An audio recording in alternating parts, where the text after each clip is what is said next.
And of course, we have the big man here, as cool can be. And I tell you, I think he's cool because when he's in charge of a workforce dealing with fires, and some of them are for fault, And no matter how them work hard, them blame him and his men, he has to keep his cool. Commissioner Stewart Beckford, how are you, sir? Good morning, Vernon and your listeners. It's indeed a pleasure to be here with you this morning. Great to have you.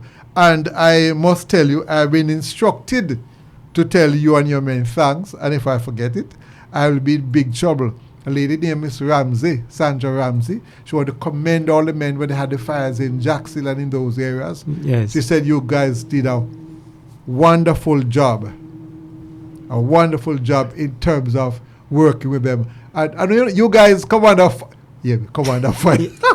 No pun intended. Even when you guys try your best. I can't forget there was where they had I think it was out in Spanish Town. Yes. And somebody tried to pick mango. I always tell people what sweet with so are you. And when the fireman them come, I cost the fireman them say they stop and not do nothing. So I said, my God, fireman or electrician, if could touch the live wire there and lose them life. Yes. They would understand. Right. So let me make sure I've passed it on. Congratulations. Yes, we are grateful for whatever commendation we get because sometimes, on the face of it would appear to be a thankless job. Come on, fire. Yes. But it's what we sign up to do, and we do it with our utmost, good intention because we want to serve the people of Jamaica. But before I even get into that, we need to know a bit more about you because oftentimes we have public servants who are serving this country, but we really don't know them. Yes. We only hear that they are in charge. No, this man, he look like him about 18 or 19, of a young boy look, yes, and he don't look like a stress reach him at all yet. where are you coming from, sir? I hope he's a rural man. Must be a rural man. Could be Kingston. Well, I have been living in Kingston for the past 35 years, but I was born and raised in a district in St. Ann called Fort George District. I know, but that's where the good manners and the whatever come from and country. Yes, so I had that family background. Yes. Grandparents were very much involved in my early upbringing. Mom and stepdad. I had a family, siblings of 6 siblings. That's a small family in those days. Yeah, not a large family in terms of immediate. I would understand. But I had a lot of uncles and aunties around me as well. And so that's where it started. My early formative years, I attended the Fort George Primary School. Mm-hmm. And from there I went on to Kellett Secondary where I spent... you know what Kellett's there? Yes, that's in Clarendon, eh? Right. So it's pretty close to the border of St. Ann and Clarendon. Clarendon is the parish of Edwin Allen. When it comes to education, I always remember him. Yes. So I went to Kellett Secondary for about 3 years, and then my final 2 years was spent at the Ocher's Secondary School. Okay. Where I lived for about 3 years in Ocher's. I could go to the beach every day. And, I came to Kingston shortly after Gilbert. You mentioned Gilbert earlier. Is that really? Yes. I came to, I think Gilbert was in September. Commissioner Beckford, what a time to come to Kingston. And I came to Kingston in December 1988. And Gilbert was the September thing. Right. Mm-hmm. So they were still, the country was still in recovery mode. No electricity? I think by then in Kingston, most areas had electricity, but in terms of rural, then we were having serious challenges there. But I must tell you, this one time I must admit, government really worked. And when we cross governments overseas, and we must understand that during Gilbert, the Canadian, British, all over. It was a joint effort. They came together and they helped us. So when we try to help others, don't forget.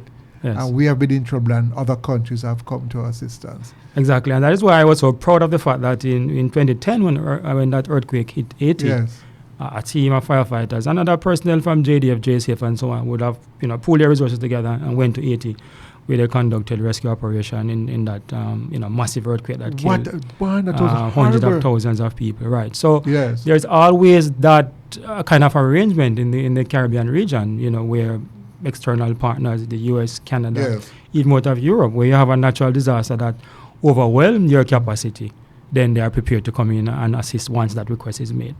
And the way things are going in Haiti, it's clear to me that the country is going down. I don't know if it's a country again as such, because it's being run by gangs. I'm sure that after a while they're going to need persons like you and JDF to go there and help to set up back institutions. Yes, to rebuild those institutions that have, but yeah, it's an unfortunate situation, and we're hoping that, things will, in the end, work out for the people of Haiti, because they do deserve better than what they are experiencing now. One of the first countries to become independent, get rid of slavery, and it's rough. But we need to learn more about what next after. So I came to Kingston, Kingston in 1988. I have a grandaunt, she's still alive, 96. What? Yes. I need to get to her neighbors. Can wish her a happy birthday. Right. So, I spoke to her, asked her if I could come and stay with her, because I didn't really want to remain in the country, because in the country there was very little to do. I was doing some subsistence farming, but that's back-breaking work, and I just couldn't manage it. My physical ability was not there. And so she said, yes, I could come and stay. And so I started there. She had a route to deliver Star from the Gleaner Company between Homestead here at Old Harbour into Mandeville and Manchester. And for 2 years, I was assisting her in doing that. And then in 1990, I heard that the Fire Brigade was recruiting. And so I jumped at the opportunity, but then I didn't have any CXC, so I wasn't sure I would have been accepted, but I was told. So you jumped in the fire? Yeah, I was told, as long as I can pass the written, test, you will, they'll accept. Let me ask, this is becoming very fascinating. Oh, how old were you then? I was about 22 then. 22, listeners, make note. 22, no CXC. No CXC. You heard that? None. Are you 15? Are you saying your days done? Tell us more, sir. Right. So I successfully completed the 13 weeks of introductory training at the training school, and was assigned to Stone Hill. That was my first station that I worked, and I spent about 4 years there. And over the years, I went back to school, because that's one of the things I wanted to do. I mean, I love reading at the time and so on, and I recognized that for me to make progress, you have to not just in the Fire Brigade, but in life generally, I have to improve myself educational-wise. And so I started to go into evening classes as soon as I got the opportunity, because you join, you're on a year's probation, and then you have to serve another year before you are eligible to get time off to attend school and so on. So as soon as that opportunity presented itself, I grabbed it with both hands. And I started going to St. George's College on North Street there, where they have an evening session between 6 and 9. And for 3 years I went there, 2 CXC each year. Well, CXC, a mixture of CXC and GCE. Right? And after having completed those, I said to myself, I've been hearing about University of West Indies, and I said, this is somewhere I really want to. Yes, hear about it. Yeah, I hear about it. I've never gone on the campus, I've never been, to the University of the West Indies. And so I spoke to one of the teachers at St. George's College, and he explained to me, I can matriculate into you. He said, well, you have your 6 CXC now. You need to get a couple A levels, or if not, then do a few certificate courses. Yeah. Because you're a mature student, so to speak. At your age, I wouldn't recommend that you go do A levels. You could do some. I think A levels are ways sometimes. Right. You could do some certificate course which will help you in your work. And so I went to the University School of Continuing Studies on Camp Road, where I pursue, I think it was business studies and the supervisory management course. One was a 1 year, one was a 2 year. So I made sure to inquire whether or not these courses with my 6 CXC would have gotten me into UWI, and I was told yes. So I successfully completed those around 2004, 2007. 2005. Having completed them, I applied to UWI twice, wanting to do management studies. But each time I applied, they told me that faculty was, it was full. But then while I was doing the business study course at the University School of Continuing Study, I did two courses, one labor law and the other was contract law. And for some reason, I got hooked on these two courses, or two subject areas, and I became fascinated with the law. You became fan, about the law. And so I said, well, this is something that I think I can pursue. And I kind of raised it with a few persons, and some persons were encouraging, some were not, because you have those persons who will tell you that what you can and cannot do. I will say to your listeners and and so on, and to young men and women out there, don't allow anybody to place any limitation on you. And call bad man too, Right. So if you have a goal in mind, just prepare to work and work hard for it. So I kind of switched the faculty which I wanted to get in, because I've been bitten by the law bug, so to speak, and I've spoken to a few lawyers, and they told me what the kind of foundation I would need to study law, because law, you have to read a lot and so on, and it's very, very, very technical. So I switched my faculty to history and philosophy. And so I completed a degree at UWI in history and philosophy in 2009. Going part-time, I did it in about 3.5 years with first-class honors. And then I applied to the University of the West Indies for law. Anyhow, you talk about first-class honors in terms of what you achieved. But I'm telling you, the way you carry yourself even up until this day is first-class honors. That first-class honors is value more than that first-class honors. Thank you, sir. Thank you. Man. Right. So I got that degree, and then I applied to the Faculty of Law. Then I was Hold on, let me try to handle this thing. So this brother who them refused, who didn't get any subjects until, 20-something? Right. Because university get first-class honors. I've said it on this program more than once. We have to watch how we select persons, because sometimes we select some persons who are not equipped to lead. What a good thing you go and talk. Right. So I applied to the Faculty of Law. At that time, my understanding was you'll spend a year doing your first year, LLB, part of the LLB right. here, and then you'll do 2 years in Barbados. In Barbados, right. But when I applied, I got a letter to say I am accepted and I'm going directly to Barbados.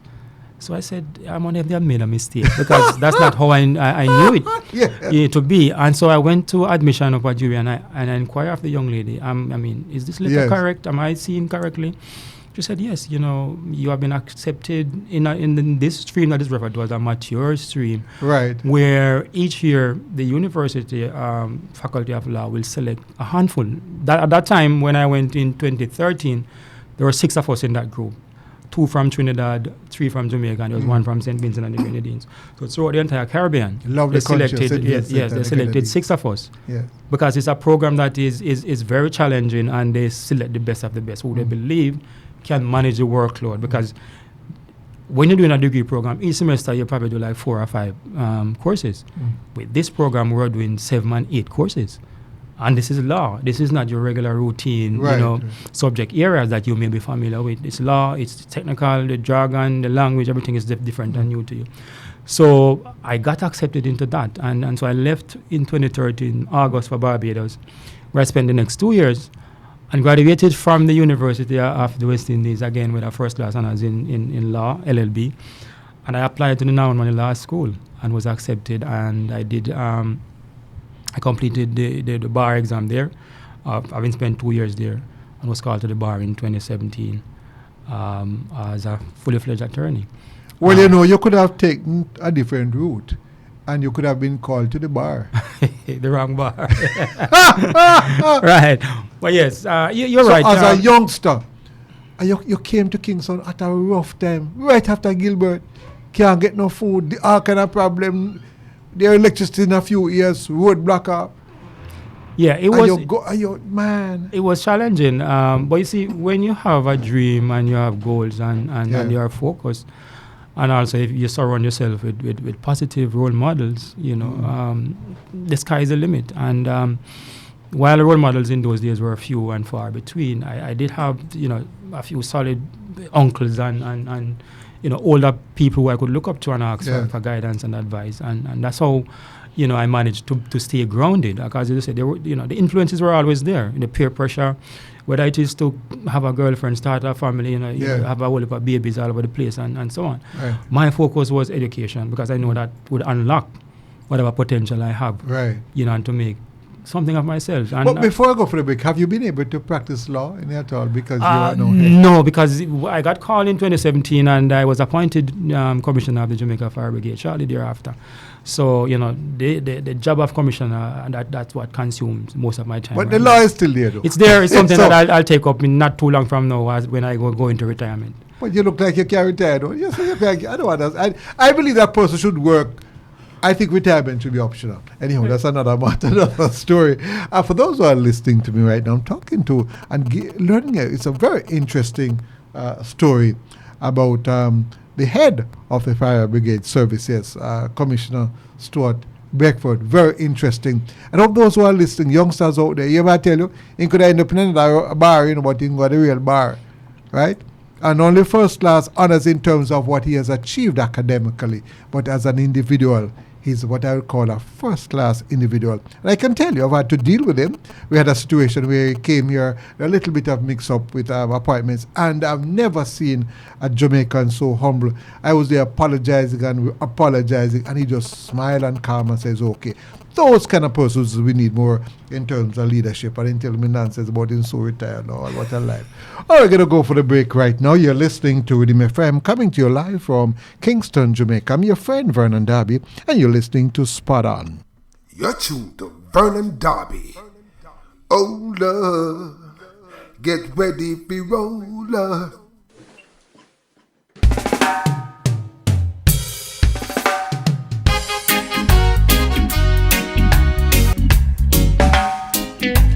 Welcome back. You're listening to Redeem FM, coming to you live from Kingston, Jamaica.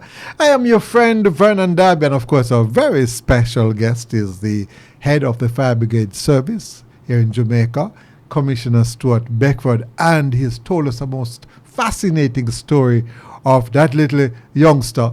I guess he was slim and trim same way, leaving country, come a town, doing Gilbert, and then rough time they get ahead, move into the Fire Brigade Service, without no subjects then, and him end up getting him subjects, go to law school and graduate with honors. No, I'm convinced he's a madman. But thanks to the system which allowed him to, because oftentimes we tend to want to keep down those persons who are mature, and because they don't get 10 subjects. But here's a man, the system gave him a chance, and he definitely gave the system a chance. Now, a fireman. Why?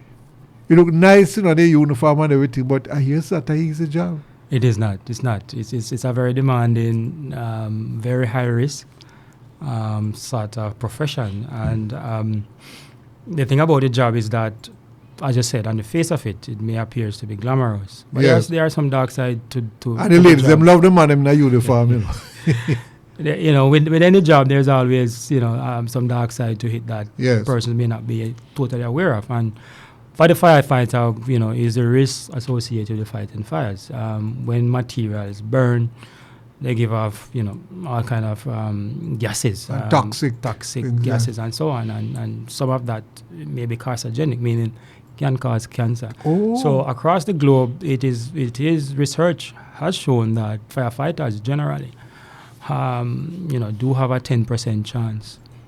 More than regular person, so to speak, of getting cancer because of the type of work they do. So hold on, Jamaica, you heard that. So next time you see a fireman, and there's a problem, no customer off, but they risk them life before they even come out the fire. It's amazing.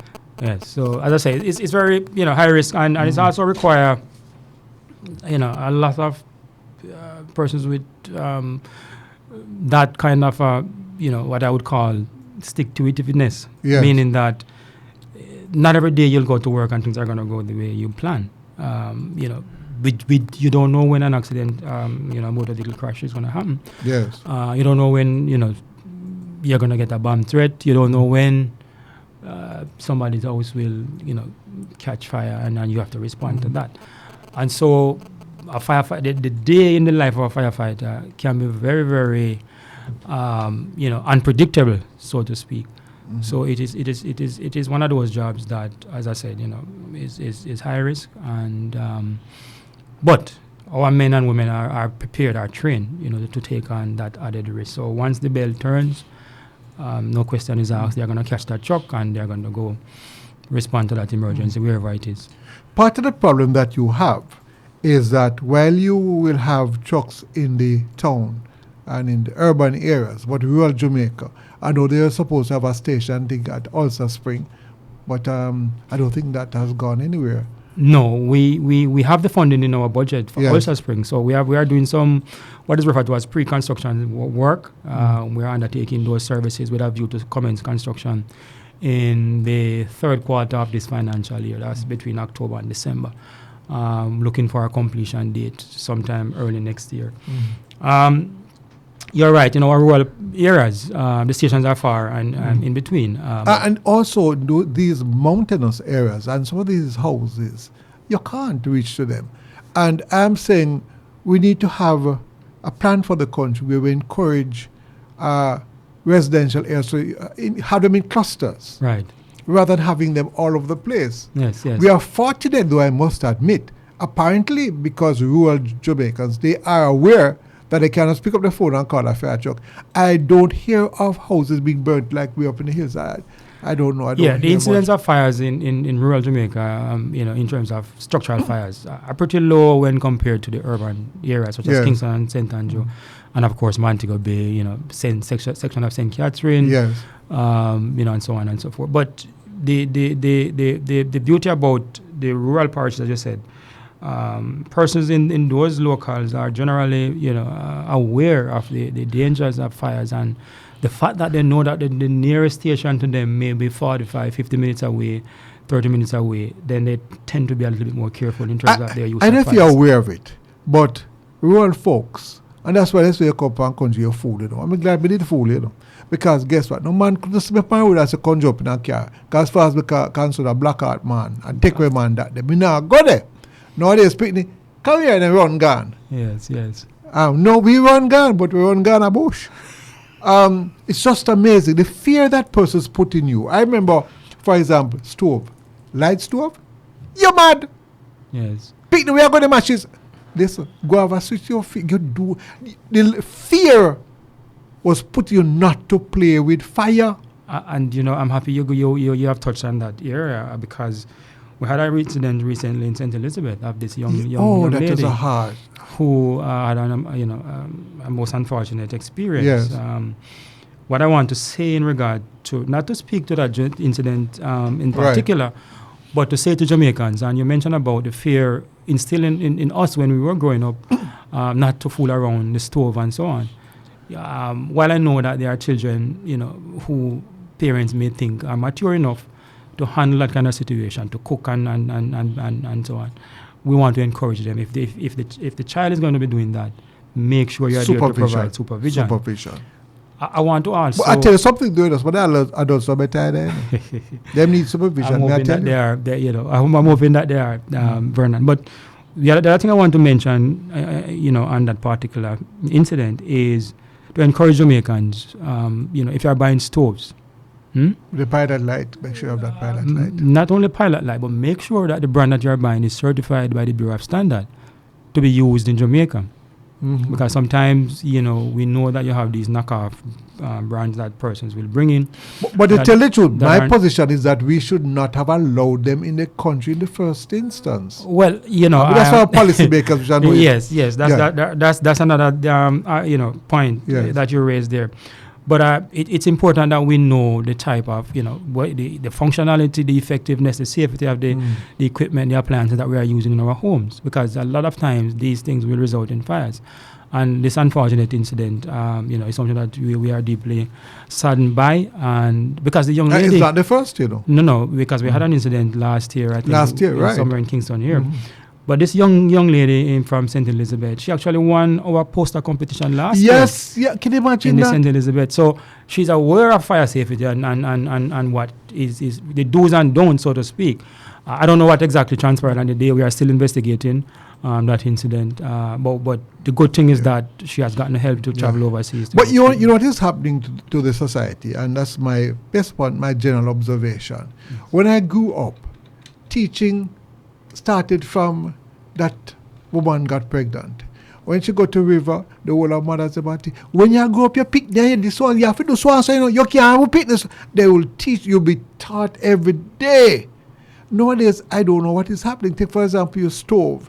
In schools, for example, I don't think it was part of the curriculum. It was just become part of what they did. Yes. In terms of training you, guiding you, the principal would call you up and talk to you what not to do at stove. Teachers have a little session with you, tell you what to do, not to do with stoves and so. If we were training and exposing our children to that, and it's come back from the audience, our forefathers, they call it your oral history. Yes. Already upon a phone nowadays, Yeah, a lot of children, yes. they have more screen time now, more than probably any other time. Family time. They spend a lot of time on their devices. Because what the first you need to do before you light the stove is to check sure that it is turned off. Yeah, so we encourage persons, because sometimes what we find happening, yes. somebody will turn on the the burner and leave it. and then we'll go and look for the matches and then come back, but by then the gas would have escaped. Right. And what you have there is a ticking bomb. So the minute you strike that matches, you're going to get an explosion. Let me ask you, is there anything that can be done that can add it to the gas to give it an awful smell? But that has already been done, There's a Really? chemical that is mixed into it. So, and once you turn that on, you get that pungent odor. So that is done by the gas companies, and that is an added safety feature. Yes. Because it's odorless and so on. And if it's odorless and you can't smell it, then you can't know that it's escaping. So that is why they have gone ahead and added that chemical. I can't remember the name of the chemical now, but it's there. It is there. Because once you turn it on, you smell it. Yeah. But I said, just persons being aware of their surrounding or what is happening in their immediate surrounding will prevent some of these. Mr. Commissioner, I'd like to touch another matter. Yes. I know, and not everything you will say here, but we know that there are challenges. It's not secret with the fire service. We know in terms of money, government just trying to get things better financially, because at one time our debt to GDP was very high. I've been told that it's much better now. When it comes to fire brigade, so we're not getting the money. But, so there are challenges. Yes. Now, I can recall that one fireman, I don't know why, probably it's a rebelliousness in me. I love to fight. So when I saw, it was Leon, whatever his name is. Sergeant Leo Bennett. Leo Bennett. I saw him fighting. Yes. I wanted to ascertain whether or not, and the others too, him head right, him a troublemaker or what. And, I did my checks, and he came on this program. When I spoke to another person, I realized, I'm wrong in the morning. That's a fighter. But then within the institution, I know you have rules and regulations. Yes, yes. And as I said to somebody, all our national heroes, they have broke the laws, including one who tried to get pardon now in the United States. Busted in, open up his shot and say, shoot me, right? Many other persons like Colonel Charles and others end up by park. So the list goes on. Paul Boger, all they were, yes. They were seen as enemies of the state. Right. But I do hope that the administration and the government and the civil service will, well, I think for one, I understand that he's all back. Yes, he's back. The incident, as I would have said previous to now, unfortunate.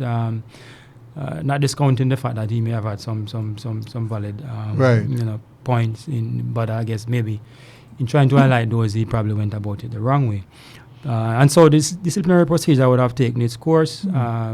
He's back. About Paul Bogan. He's back at the job. There were 5 others who also would have participated in some illegal activities. They're also back on the job. So the system not as wicked as some of us. No, I mean, the punishment would have been, awarded in keeping with what the fire brigade regulations would have set out. For Sergeant Leo Bennett, he was demoted to corporal. The others were suspended for 28 days with half pay. And those 28 days would have been subtracted from the period that they would have been on suspension for. And so, I'm happy that this chapter has closed, and I'm hoping that, we don't have a repeat of it. Just to say that the issues I like. There might be, because issues don't, never can tell. There's another fireman who don't care. I'm going to stop and say this must change. And I will tell you something, probably do what probably you can't do, and probably bring more attention politically to that more money can be spent. So as much as what he did was wrong. Yes. I'm telling you, the nation became more aware, because what he did is brilliant, I mean, I don't want to be a part because you are the boss. But I can say it. Listen, that man captured the imagination of the whole country without blocking a road or anything. The man went up on top of the building, all overseas person. I mean, what more attention you want? With him flag too? When I see that man slithering down that thing, I said, my God, suppose him slip. Yes. So I'm hoping, though, if he continues to do well, you don't have to say I'm just talking publicly now, because I understand you're in a particular position and not everything can be said. I do hope that he still has a future, because sometimes in an institution, you'll be around forever and ever, amen. We tend to sometimes hold things against people. Yes. But I'm putting it to you that years to come, he will be seen as a hero. Because many of us thought he was mad. Because the fire service needs More yeah, attention. he has a place in the Better. fire brigade. There's no doubt about that. He has a contribution to make, and I'm hoping that this will be a lesson, and he could learn from this and move forward.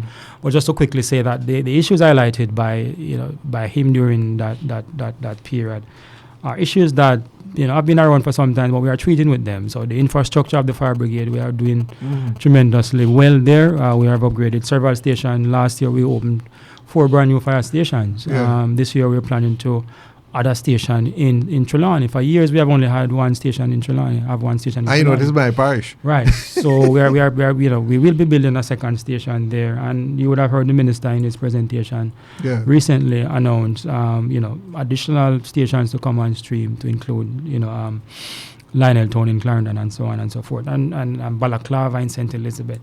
So we are trying to build out our station network so we can take the service to the people of Jamaica. Yeah. But back to the same guy, and I tell you, as much as he broke the laws and so on, have to go out beyond whatever. I see where if you have a fire, I have a guy out there in front, he will move everybody to get things done. I just, probably I'm wrong, you don't have to comment there, but I just see him as somebody as a born leader, because enough people will say, I'm trying to make him a leader. Yeah, he has some leadership qualities about him and so on. So yes. But sometimes we get you into trouble too. But I see if you have a major fire, that's a man who go there and we tell the man, hey, you go over there. I don't see him because he has proven that he's fit. He has a mental stability and he's firm, and I'm sure that they probably admire him there. I don't know, they probably admire him there because sure he earned my admiration. Yeah, he would have, I'm sure, attracted a few followers, based on his action. Yeah. But like I said, he has a place in the fire brigade. Yeah. He has leadership qualities, and this is what we look for in our firefighters: persons who have leadership qualities and are prepared, to play that kind of role. Whether it's on an emergency scene or just being in the fire station and making sure that the things. What I hope was that he was rude to anybody, including yourself. I hope not. I mean, there's no comment you have to make. I'm just hoping, because sometimes we have our rights and we go about our rights the wrong way, and we'll end up being wrong. So I say that to anybody in this country that if you go about the right,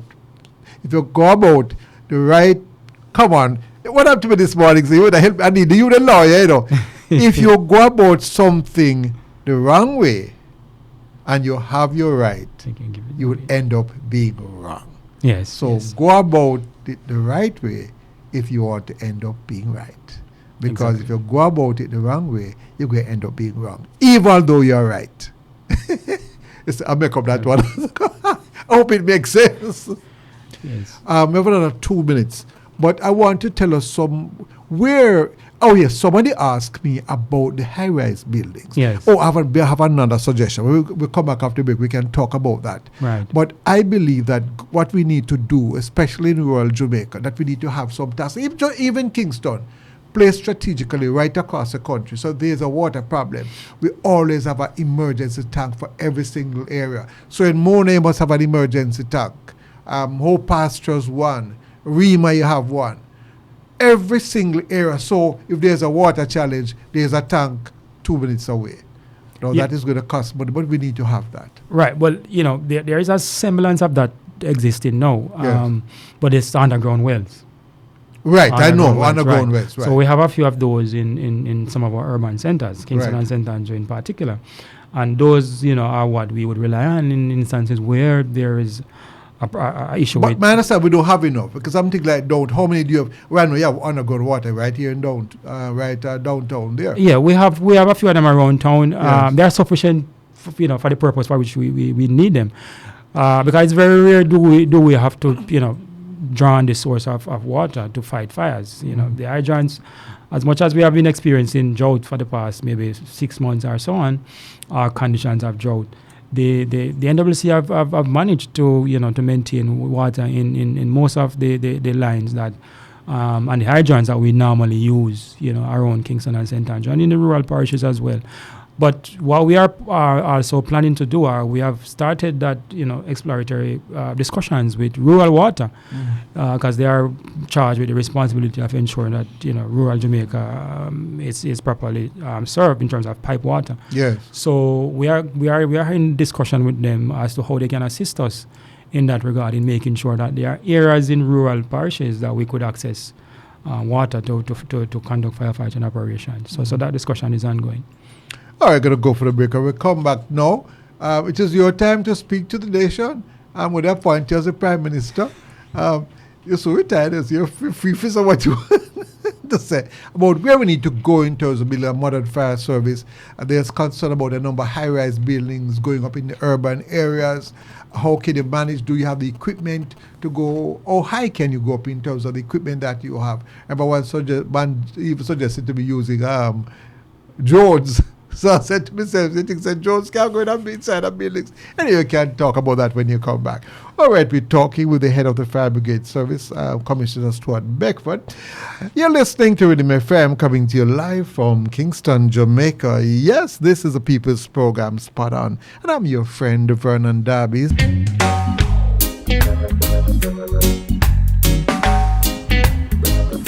Welcome back. You're listening to Rhythm FM, coming to you live from Kingston, Jamaica. I'm your friend Vernon Darby, and this is Spot On, the People's Program, the People's University. And of course, my guest, we'll have a few more minutes left, the head of the Jamaica Fire Brigade Service. What a good session we have shared out, right? In Commissioner Stewart Beckford. Yes. Now, I mentioned some challenges that we have in terms of the high-rise buildings. That was what the perception of the public out there. They are concerned that we have all these high-rise buildings going up, especially in Kingston. To what extent we have the capacity to deal with fires in these high-rise buildings? All right, thank you. We are quite aware of the concerns being expressed by Jamaicans in relation to this particular area of our operations. But what I want to do here this morning is to assure the public that the Fire Brigade is prepared and ready to take on any eventuality in these high-rise buildings. Well, let me start by just providing a brief synopsis as to how we get to where we are in terms of a building being designed and it being finalized for occupancy.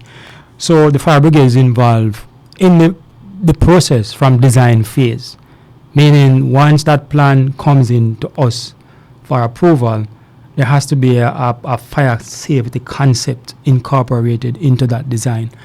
And what that means is that there are certain basic features that must be a part of that development. So issue of sprinkler, if that is something that we think is warranted. Right. The issue of having hose reels on each floor, the issue of dry and wet riser. What this means are a set of pipes that will run along the building, whether on the exterior of the building, or maybe in the wall of the building going up. That firefighting, that once we get there and there's an emergency, we can connect to that and we can use it. Also, the property must have a certain number of, gallons of water on property to operationalize their sprinkler system if there's a fire. Now, the beauty about these buildings is the way how they are constructed and the fact that if there's a fire in apartment number 1, it's highly unlikely that it will spread to apartment number 2. I know some years ago, I think it was in 2015, 2017, thereabout, we had this massive fire in England, Grenfell Tower fire, where I think about 75 persons were killed. Yes, I remember that. And persons watch in arrow while as the fire keep jumping from floor to floor and running up alongside the building. The problem with that was that the material that they used about 30 seconds to construct that building would have allowed the fire to be able to jump floors. Here in Jamaica, you won't have that. If a fire starts in apartment A, it will be confined in apartment A because it is built to contain that fire for at least 2 hours. By this time, we will be there, and chances are I would have knocked it down by then. So these buildings are safe. As I said, based on the design. We have run out of time. Allow you to give one final word, and we have to have you back in. Yes, I look forward to coming back. I just want to say to Jamaicans, get to know your firefighters, get to know your fire service, get to know the work that we do, and how you can assist us in doing our jobs better. We are very much aware of some of the shortcomings that we are currently experiencing in the service in terms of our ability to do certain activities. We are working hard because I want to ensure that we can provide the kind of service that the people of Jamaica deserve. Thank you. Thank you very much. The head of the Fire Brigade Service. What a discussion this morning. Commissioner Stewart Beckford. Thank you very much, my brother. You've been listening to Rhythm FM, coming to you live from Kingston, Jamaica.